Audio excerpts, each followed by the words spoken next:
With more on what to expect in the next phase of the impeachment inquiry, I'm joined here by Jamie Floyd, host and legal editor at WNYC New York Public Radio. This was an exhausting week, and it's not over. It's not even close to over. What does the House do now? It's only just beginning. Here's what's happening now, and here's where we go next. They are in a break for the Thanksgiving holiday, but hardly a break behind the scenes. So the Democrats on the House Intelligence Committee are preparing their report. Republicans are also preparing their report. Those reports go to the Judiciary Committee, where articles of impeachment will be prepared. Now, that doesn't mean that we're finished in the Intelligence Committee. It's been reported by some that the hearings have closed, but they really haven't. Conversations are being held with Nancy Pelosi about whether to move from the Intelligence Committee without calling additional witnesses. They may still call additional witnesses. I think not likely, given the fast track in light of the election, but possible. They have not yet fully gavelled it closed, despite that dramatic ending on Thursday.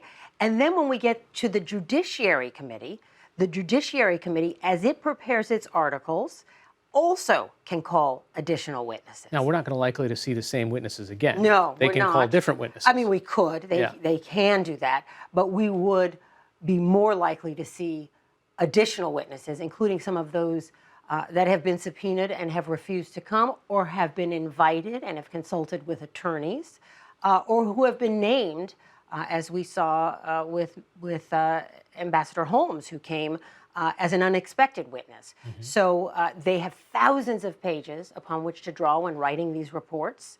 They're going through that. That's the evidentiary basis for the Democrats' report that it will file for the Judiciary Committee.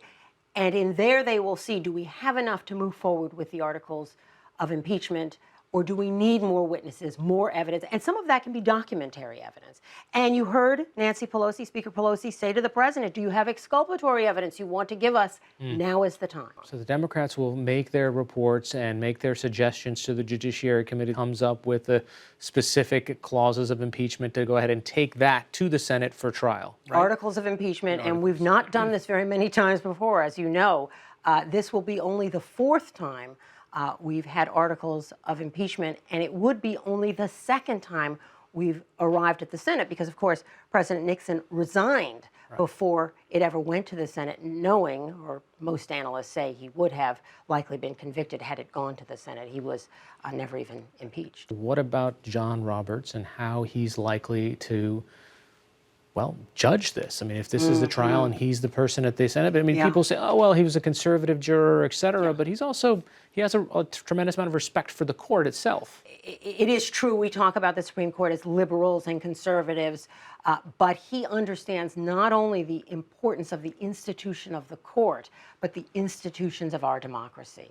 He will sit there understanding this critically important moment and how important it is to put aside politics and sit there as a representative of our democracy. But the important thing also is that the Constitution, while it references impeachment several times, does not lay out any rules of court. You know, we have rules of court when you go into federal court. How are we going to run? What are the rules of evidence? How does this play out?